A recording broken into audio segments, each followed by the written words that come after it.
لو ما اتفرجتش على الجزء اللي فات من حكايه سونج فروح شوفه الاول. في الجزء اللي فات شفنا ازاي بدات مغامرات سونج بعد تعرضه لحادثه المغاره المزدوجه، وشفنا كمان تطوره السريع في القوه وتحوله من شاب ضعيف غلبان الى وحش قوي قدر يقتل 6 من الصيادين لوحده. بعدها سونج بيكتشف مفتاح مغاره فرن الشيطان وبينطلق داخلها من اجل اكسير الحياه، بس بسبب قوه المغاره دي سونج ما بيقدرش يقتل غير الكلب حارس برج الشيطان بالعافيه، وفي وقتها الواد بيعرف انه اذا دخل جوه البرج فهو بس هيتجلد، وعلشان كده بيقرر يحمد ربنا على المستويات اللي كسبها النهارده ويكمل في يوم تاني. المهم بقى بعد ما سونج بيطلع من مغاره فرن الشيطان بيروح على امه في المستشفى، بيتكلم معاها شويه، بيحكي عن مرضها واللي هو السبات الدائم، وده مرض خطير جدا بيصيب واحد من كل 10,000 واحد، وما فيش لحد دلوقتي حد اتصاب بالمرض ده وقام تاني. وسونج طبعا بعد ما شاف بصيص الامل مش هيستسلم، ولكن طاقته كانت ضعيفه جدا ولازم يستغل الوقت ده علشان يقدر يدخل على برج الشيطان تاني ويجيب الاكسير من هناك. وبسبب الظرف ده الواد بيتصل على جينو وبيقعدوا في المطعم، بيقول له بسبب ظروف شخصيه فانا خلاص وافقت على عرضك اللي فات، هدخل معاك على 20 مغاره من الرتبه الرابعه والاتفاقات ما بيننا زي ما قلت المره اللي فاتت. جينو بيفرح جدا بعد ما بيسمعه وبيقول له اي حاجه انت عاوزها هتبقى تحت رجليك يا مدير. سونج طبعا بيقول له تمام بس بشرط واحد، وهو اننا احنا الاثنين بس اللي هندخل على المغاره. جينو بيتصدم وبيقول له ازاي يعني انا مش فاهم. سونج بعدها بيفهمه ان هو هيجيب 6 معاهم يكملوا العدد مش اكتر، هما الاثنين هيدخلوا على المغارات لوحدهم ويقتلوا الزعيم جوه وبعدين يخرجوا. جينو طبعا بيفهم ان سونج مش عاوز حد يلاحظ قوته وبيقول له خلاص اتفقنا يا زعيم، بس الموضوع هياخد شويه وقت لحد لما اتفق مع ابويا، فقدامنا اسبوع كده بالكتير. سونج طبعا بيقول له تمام وبعدين بيروحوا. في الاثناء دي بقى كان والد جينو بدا فعلا في تكوين نقابه، بعت المستشارين بتوعه على الصيادين اصحاب الرتب اس او الدرجه 0 يعني علشان يضمهم للنقابه الجديده بتاعته، بس طبعا الموضوع ما كانش بالسهوله ديت ومحدش وافق في الاول. بعدها جينو بيروح على ابوه كده وبيعرفه بالخطه بتاعته كامله، الاب طبعا بيوافق وبيقول له خلينا نشوف مهاراتك يا كبير. في نفس الاثناء ديت كان سونج مش لاقي اي حاجه يعملها، بيتدرب تدريباته اليوميه وخلاص. بيجي له بعدها كده رساله من المنظمه بتعرفه ان في مغاره من الرتبه الرابعه فتحت في منطقه قريبه منهم، وسونج طبعا كان قدامه الفرصه يدخلها. الواد بعدها بيقول حلو احسن من اي حاجه وبيقبل المهمه. الرساله ديت راحت لكل الصيادين القريبين منهم في المنطقه وفي منهم كتير قبلها. المهم تاني يوم سونج بيوصل على المكان ده وبيتصدم من اللي هناك، ايوه 5 من اللي كانوا معاه قبل كده وافقوا على المغاره دي واللي من ضمنهم كيم. طبعا الكل كان مستغرب بقى من سونج وشكله اللي اتغير جدا، ولكن محدش قدر يكلمه غير جوهي وسون، وده لانهم ما تخلوش عن سونج جوه وفضلوا معاه للاخر. المهم بعدها بيوصل 3 من المجرمين اصحاب الرتب الثالثه، هم يدخلوا على المغاره ديت مع سونج وفرقته علشان يخففوا من العقوبه اللي عليهم. بيراقبهم صياد من الرتبه الثانيه يدعى كانج، وشكله واثق جدا في نفسه وفي مهاراته، وبيقول لهم ما تقلقوش منهم، لو واحد بس من المجرمين فكر يبص جنبه هقتله. الكل بعدها قال له تمام ودخلوا جوه المغاره. اول ما دخلوا قابلهم مجموعه من الغبلين الضعاف والمجرمين خلصوا عليهم بسهوله. سون بقى هو كمان كان خلص على جزء كبير منهم وشكله قوته زادت هو كمان، وسونج هو كمان ما رحمهمش. طبعا جوهي كانت مستغربه ازاي سونج الضعيف بقى جامد كده وما تعورش من اي وحش لحد دلوقتي، هو انت هكرت ولا ايه؟ الواد بيضحك كده وبيقول لها لا. سون بقى هو كمان كان لاحظ الهاله المختلفه لسونج وفرح جدا ان هو لسه سليم. المهم بيكملوا طريقهم جوه المغاره وبيوصلوا عند 3 كهوف كده بيتقسموا ل3 فرق، كل واحد فيهم بيدخل كهف. كان جوه المجرمين بيدخلوا الكهف على اليمين، وسونج وجوهي وسون هيدخلوا اللي على الشمال، اما كيم والواد ده فدخلوا اللي في النص. بس قبل ما سونج بيدخل كان لاحظ ان كانجي كده بيضحك وباين ان هو مش ناوي على خير. المهم الكل دخل جوه الكهف والدنيا تمام. كيم بقى وهو ماشي بدا يتكلم مع الواد اللي معاه، بيعرفه ان هو لسه حاسس بالعار ومش قادر يبص لسونج من اللي عمله في المغاره المزدوجه. بيقول له انا عاوز بعد ما اطلع من هنا اوطي راسي واعتذر لسونج، يمكن بس يسامحني، انا عملت معاه حركه وحشه جدا المغاره اللي فاتت ومن يومها وانا مش قادر اسامح نفسي. الواد ده هو كمان قال له نفس الكلام وكان ناوي يعتذر له علشان يتخلصوا من الندم اللي جواهم. في نفس الاثناء ديت بقى كان جوايا المجرمين وشايفهم قاعدين يقتلوا في الغيلان، بيوقفهم كده وهم بيقتلوا وبيقول لهم انتم بتقتلوا الغيلان بسهوله قوي، بس لو هي كانت بشر هل هيبقى في فرق عندكم ولا لا؟ المجرمين قالوا له لا مفيش فرق عندنا، كلهم حيوانات هتتقتل مش اكتر. كانج في الوقت ده بقى بيفتكر كلام الشخص ده واللي جاله قبل ما يدخلوا على المغاره، قال له ان المجرمين دول اغتصبوا بنتي بطريقه وحشيه جدا، الشرطه عرفت وقبضت عليهم ولكن بنتي ما استحملتش الموقف ده وانتحرت. هم اي نعم دخلوا السجن ولكن كلها كام سنه وهيخرجوا من غير ما يموتوا علشان هم صيادين ورتبتهم عاليه، ولكن انا بنتي عمرها ما هترجع تاني، فعلشان كده بالله عليك انت املي منهم، خد كل الفلوس ديت بس انا مش عاوزهم يرجعوا تاني. نرجع بقى للمغاره في الوقت ده، واللي كان بقى كان بيبص للمجرمين كده وبيقول لهم بسبب تمرد ال3 من المجرمين قدامي قررت ادافع عن المغامرين واقتلكم، ده التقرير اللي هكتبه. وبعدها كيمو اللي معاه بيوصلوا على نهايه الكهف بتاعهم، وبيكون الكهف اللي في النص واليمين متصلين متصلين ببعض. ولما بيوصلوا بيشوفوا كانج وهو بيقتل في المجرمين قدامهم. كيم بعدها بيزعق له وبيقول له انت بتعمل ايه؟ كانج بيخلص على اللي في ايده وبيقول له هلفك حواليه. في الاثناء ديت بقى كان سونج واللي معاه قربوا خلاص على زعيم المغاره، ولكن فجاه بيسمعوا صريخ حد جاي من الكهف الاول. سونج بسرعه بيجري على اخر سرعته وبيوصل على المكان ده، بيلاقي الكل هناك اتقتل. كيم كان مجروح كتير جدا، بيجيب دم من كل حته. سونج على طول بيزعل لجوهي بيقول لها على الجيب بسرعه، انت مستنيه ايه؟ البنت بتستخدم قوتها فعلا وبدات تعالجه. كيم بيفوق بالعافيه، بيقول لها وفري طاقتك يا بنتي، انا كده كده خلاص ما عادش فاضل لي وقت وهموت. كويس بس ان شفتك يا سونج قبل ما اموت. انا عاوز اقول لك على حاجه، انا كنت متفق مع الواد اللي معايا ان اول ما اخرج من المغاره هوطي لك راسي واقول لك انا اسف. انا عارف انك عمرك ما هتسامحني، بس سيبني بس اقول لك انا اسف. سونج بقى كان متعصب جدا وبيقول له انت هتموت ازاي؟ انا كده مش هعرف اكرهك، فوق يلا. ولكن للاسف كان خلاص كيم جاب اخره، مات قدام عينيهم. جوهي والكل كان زعلان جدا عليهم، مش عارفين مين اللي قتله. بس فجاه كانج بيهجم على جوهي بسرعه جدا، كان خلاص هيقتلها، بس سونج مسك ايده وقال له انت بتعمل ايه؟ كانج بيبعد عنه كده وبيقول له كنت عاوز اخلص على المعالجه الاول، بس شكلكم حبيتوا تموتوا قبلها وعلشان كده هعمل لكم اللي انتم عاوزينه. سون بقى في الوقت ده بيعرف ان كان جوه اللي قتلهم، وبيقول له سونج ارجع انت لورا انا هواجهه. كان قال له واحد من الرتبه زيك هيقدر على ايه؟ مش هتاخد في ايدي دقيقه واحده. سون ما بيديش لكلامه اهميه وبيقول له جوهي زوديني بالطاقه. البنت بتديله طاقتها فعلا، الاثنين بيبداوا في القتال. كانج كان سريع جدا ولكن سون مواكب سرعته في الاول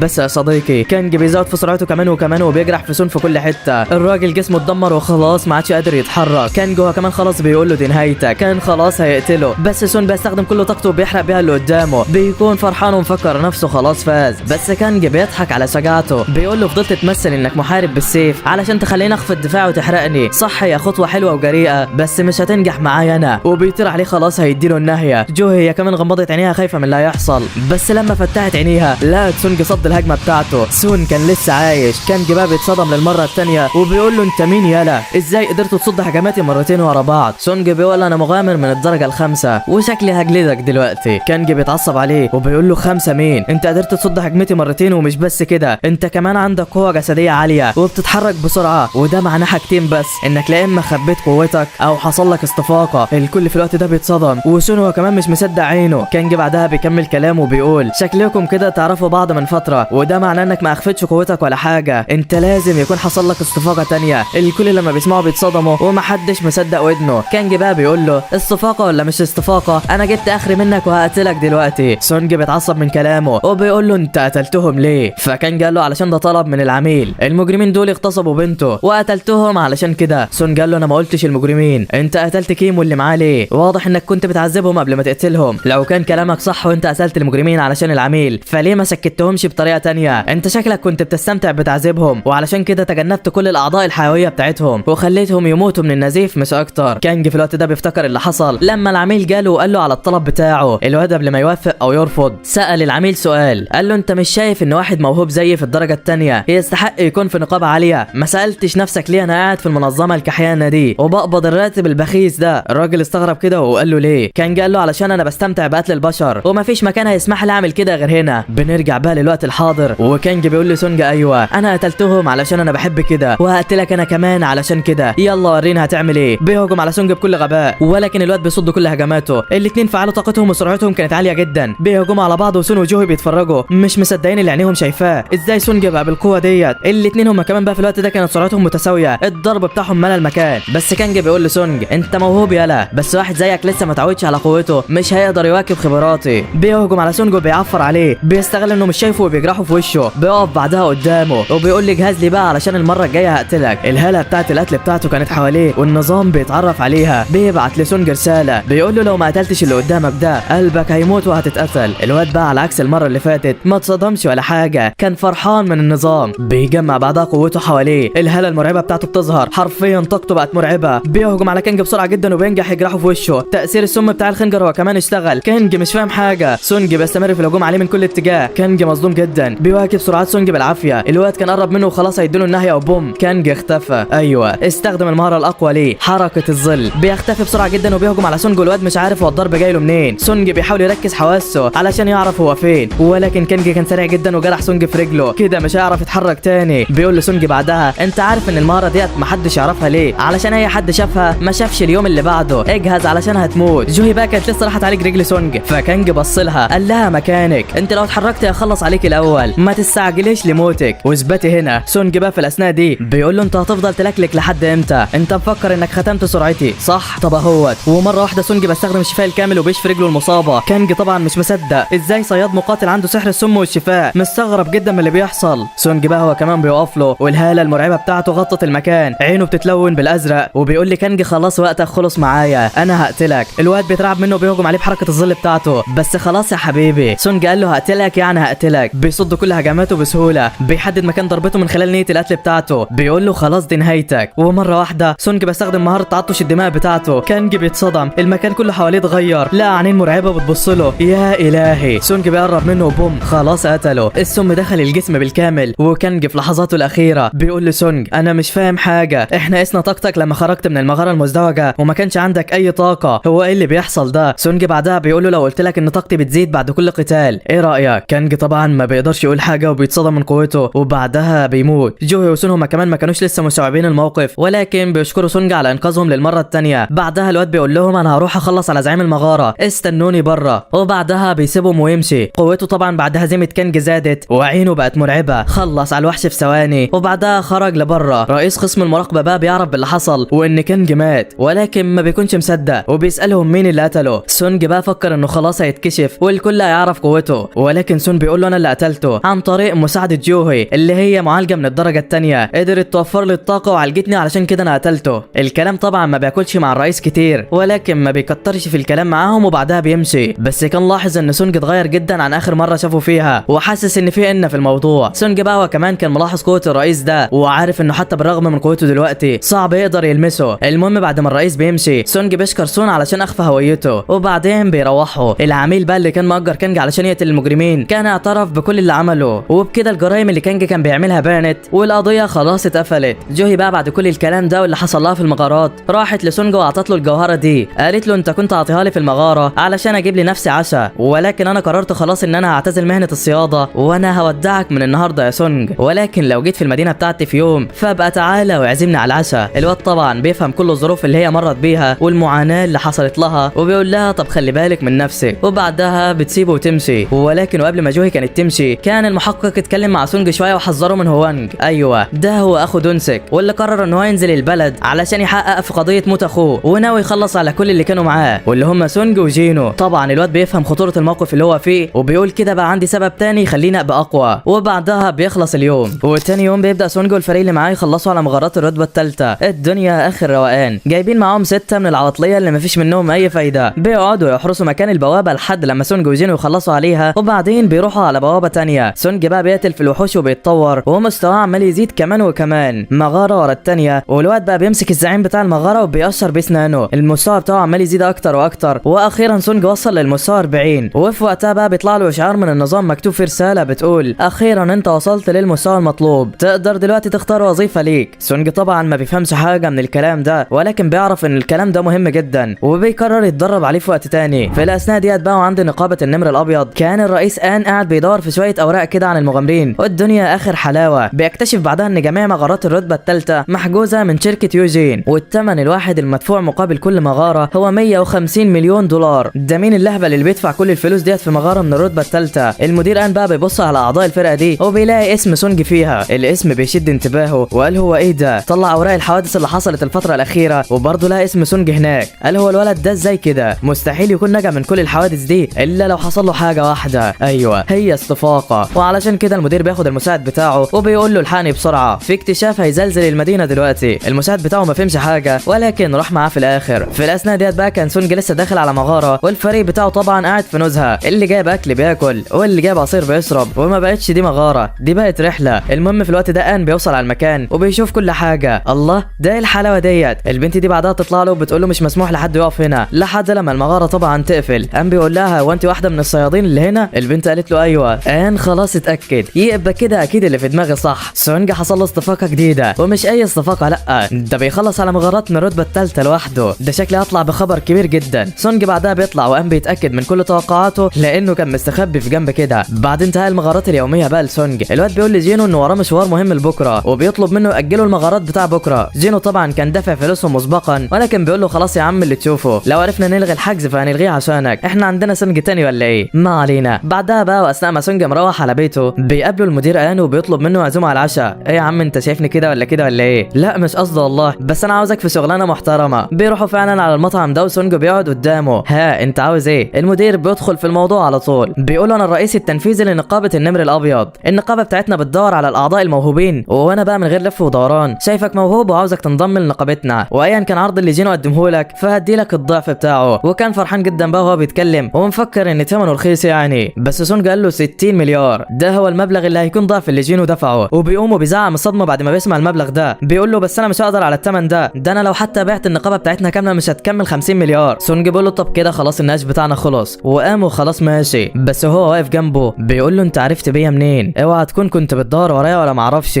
اترعب، حس بهاله قتل حواليه. سونج هو كمان استخدم مهاره التخفي بتاعته وعوره في وشه، قال له ما تضيرش وشك، احكي لي انت عرفت بيا ازاي؟ المدير عرفه بكل حاجه وقال له ان ده بسبب بحثي واستنتاجاتي انا. فبعد كل الحوادث اللي حصلت الفتره الاخيره كان في واحد بس مشترك ما بينهم وهو انت يا سونج. وطبعا بعد ما حطيت النقط على الحروف استنتجت انك حصل لك الصفاقه تانية. سونج بيقول له حد تاني يعرف بالكلام ده غيرك ولا ايه؟ المدير قال له ما فيش غير المساعد بتاعي واوعدك هسكته. سونج قال له خلاص يبقى كده تمام، بس لو حد عرف بيا تاني انا هعرف انكم ورا الموضوع ده. ان كان مرعوب جدا ولكن بيقول له ما تقلقش سرك هيكون في بير. سونج بعدها بيقول له خلاص اتفقنا وبيقعد قدامه بيعتذر على الطريقه اللي ساله بيها، ولكن الموضوع مش مهم جدا بالنسبه له. بعدها المدير بيسال سونج عن اي بوابات فاضيه بكره، وده لانهم مش سايبين اي مغاره. سونج بيديله كل المغارات اللي بكره بضعف السعر وبيقول له كده كل اللي انت عاوزه تمام. بعدها بيسيبه وبيمشي. بيتصل سونج على جينو وبيقول له كل المغارات بتاعت بكره اتباعت ب 600 مليون دولار. ابسط يا عم جينو. الواد طبعا بيتصدم وبيقول له مين المغفل ده اللي اشتراها منك؟ عرفنا عليه. سونج بيقول له ده سر المهنه بقى، يلا سلام. وبعدها اليوم بيخلص. الصبح بقى المدير بيكتشف ان محدش اشترى اي مغارات النهارده اصلا، وسونج عطاله خازوق محترم. بيبعت له رساله على التليفون بتاعه في الوقت ده وبيقول له كده احنا خالصين يا باشا، انت دورت ورايا من غير اذني وانا اخدت حقي، سلام. المدير وقتها بيعرف انه خسر المره دي خساره كامله، ولكن كان فرحان جدا، وده لانه اخد رقم سونج وهيحاول يقنعه ينضم للنقابه في اي وقت تاني. المساعد بتاعه بقى في الوقت ده بيقول له هو اللي في بالك طلع صح ولا ايه؟ الزعيم قال له ما طلعش صح، بس ده شكلنا لقينا خبر كبير قوي. وبعدها بيخلص اليوم. سونج بقى في الوقت ده كان متجه الى مكان بعيد جدا عن المدينه علشان يستكشف المهمه الجديده في النظام بتاعته ويعرف اللي بيحصل ده. بيوصل فعلا على غابه مهجوره وبيفعل المهمه بتاعته، وفي وقتها طاقه مرعبه بتظهر قدامه بتفتح له بوابه غريبه كده. الواد وهو داخل بيفتكر انه لسه ما عملش المهمات اليوميه بتاعته، بيقول مش مشكله لما ارجع هعملها باذن الله. وبعدها بينطلق جوه البوابه علشان يستكشفها. بيدخل جوه فعلا وبيلاقي ممر قدامه قايد بالنار، وتحسه مدخل قصر كده. التعليمات بتاعه المكان بتظهر في السيستم بتاعه وبتعرفه ان ممنوع يستخدم اي وسيله شفاء، ولازم يخلص المهمه ديت من اولها لاخرها من غير اي وسيله مساعده خارجيه. طبعا سونج ما كانش فاهم اي حاجه، ولكن قال ما علينا. بيكمل استكشاف في المكان وهوبا بيطلع له فارس بدراع حديدي بيهجم عليه. سونج على طول بيخرج سلاحه وبيحاول يهجم عليه بسرعه ويغفله، بس الفارس ده ما حصلوش اي حاجه وكأن هجماته ملهاش اي تاثير عليه. سونج بيجمع قوته تاني وبيديله واحده بكل طاقته وبرضه ما فيش اي نتيجه. وقتها الواد بيقول طب تعالى بقى، بيعين سلاحه بيلف من ورا الفارس ده وبيمسكه من دماغه، هوبا بيفرتكها. لو على عضلات فاحنا جامدين يابا. فرسان تانية بتطلع على سونج وبتهجم عليه، بس طالما واحد مات فكل اللي بعده عدى وفات. سونج خلص على كل الفرسان ومحدش قادر يقف قدامه، بس وحوش تانية بتنضم للقتال وصحرا كمان، والواد بقى كيس ملاكمه اي حد بيقابله بيلطش فيه. سونج بيجمع كل مهاراته اللي اكتسبها في المعارك وبالعافيه بيقدر يخلص على الوحوش ديت ويقتلهم. بيستفاد منهم باسلحه ومهارات كتيره، واهمها هو الدرع الخفي، دفاع صلب وقوي وهيحمي سونج من الاضرار مستقبلا. كمان بيكتسب بعض الادويه اللي بترجع طاقته كامله، والدنيا عظمه على الاخر. بعدها الواد بيكمل في المكان ده لحد لما بيوصل على بوابه عملاقه كده. ايوه هنا الاختبار الحقيقي. سونج بقى على طول بيفتح الباب والهاله المرعبه بتخبط في وشه بترعبه. بيشجع نفسه طبعا وبيدخل برضه، وبعدها الباب بيقفل وراه. شكل اللي حصل فيها يحصل تاني ولا ايه؟ سونج طبعا بيدخل وبيلاقي مكان واسع جدا وشكله نظيف قوي، وتحس حجره ملك المكان ده، وواقف تحت الكرسي بتاع الملك شخص بدرع احمر اسطوري اسمه قائد الفرسان اغريس. الهاله بتاعته قويه جدا وتحسه وحش مرعب. سونج طبعا بعد ما شافه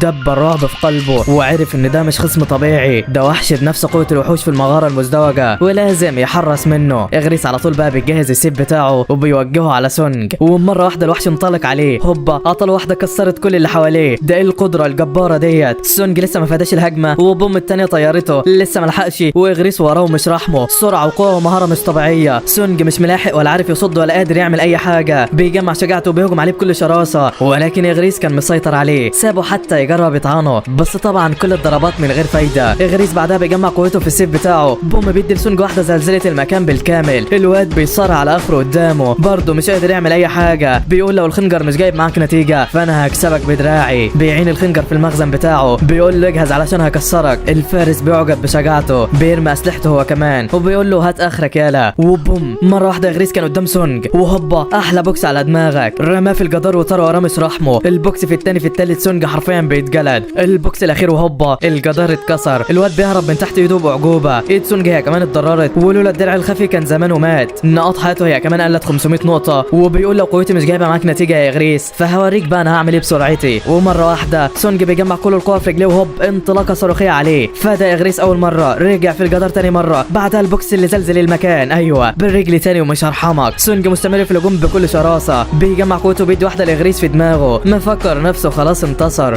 بس الوحش المره دي بيفوق له، بيكسره نهائي ضربه ورا الثانيه، وسونج حرفيا عمال يتعجن. خلاص اغريس هو المسيطر في القتال. عمل سونج عجينه في ايده، رماه ناحيه الكرسي ده. سونج وقع عليه مش قادر يتحرك، طاقته قربت تخلص، بياخد نفسه بالعافيه. اغريس لسه بكامل قوته بيقرب منه، بيستدعي السيف بتاعه علشان يخلص عليه وينهيه. بيجمع كل قوته وبيضربه، وفجاه سونج مسك السيف بتاعه. ايوه انا لسه ما استسلمتش. بيزعل على اخره وبيرمي السيف بتاعه لفوق، وبالخنجر بتاعه في عينه وبيزقه على الجدار ده بكل قوته، ما بيدلوش اي فرصه. بياخد الخنجر تاني وبوم في رقبته. اغريس كان لسه هيهجم عليه، ولكن ده سونج يا حبيبي بيستمر في الهجوم عليه بكل شراسه، مش مديله فرصه ياخد نفسه حتى. الواد بيطلع كل الغل اللي جواه عليه وحرفيا بيجلده. اغريس ما عادش قادر يتحرك. سونج هو كمان كان بيجهز للضربه النهائيه، وهوب احلى مسا عليك. ايوه اخيرا كده سونج انتصر في القتال. اي نعم هو كسب بالحظ، بس الفوز فوز يا حبيبي، وسونج عمل اللي عليه. الفوائد من القتال ديت بتظهر، والمستوى طبعا بيزيد، وسونج بياخد ادوات بالهبل، واللي من ضمنهم خوذه اغريف صاحبه الرتبه 0، واللي بتقلل اي ضرر جسدي بنسبه 20%. كمان بيكتسب مهاره تدعى بيد الحاكم، بالاضافه الى حجر العوده الى العالم الخارجي. سونج طبعا مش هيعرف ايه المهارات ديت دلوقتي، ومش هيخرج برضه غير بعد ما يكون خلاص مش قادر، وعلشان كده بيقول نستكشفهم في وقت تاني بقى. وبيحاول يدور على الوظيفه اللي النظام كاتبها له، وفجاه صوت غريب بيظهر وراه، بوابات بتفتح في كل مكان. خلاص الواد اتحاصر. عداد كمان كده بيظهر فوقه، وشكل قوه وظيفته هتحسب على حسب فتره نجاته، وكل لما يقتل ويعيش لمده اطول كل لما الوظيفه بتاعته هتكون اخر جمدان. الواد طبعا على طول بيطلع على الوحوش ديت علشان يقتلها، ولكن طاقته كانت قليله جدا. الوحوش كتيره وعددها ما بتخلصش نهائي. بيحاول يستخدم بعدها مهاره التخفي بتاعته علشان يعدي وقت على الفاضي ويهرب، ولكن برضه الصحراء بيكتشفوا مكانه، وخلاص ما عادش ليك مهرب يا باشا. فارس بعدها بيظهر من وراه وبيديله واحده في ظهره. سونج بيتعصب عليه وبيديله رجله بيطيره. ما عداش غير 5 دقايق بس لحد دلوقتي، والوحوش كترت حواليه من كل اتجاه، ولو ما هربش دلوقتي فخلاص هيموت. بيطلع بعدها حجر الانتقال الاني ولسه هيستخدمه، ووحش تاني بيهجم عليه وبيطيره منه. ده النحس ده يا ابني، كل لما تطلع حجر الانتقال الاني تنضرب. انت شكلك منحوس منحوس اقسم بالله. الفرسان هي كمان هجمت عليه، وخلاص شكلها دي نهايته. وطبعا لحد هنا بيخلص الجزء ده. استنونا بقى في الجزء الثالث من حكايه سونج، ويلا سلام سلام سلام.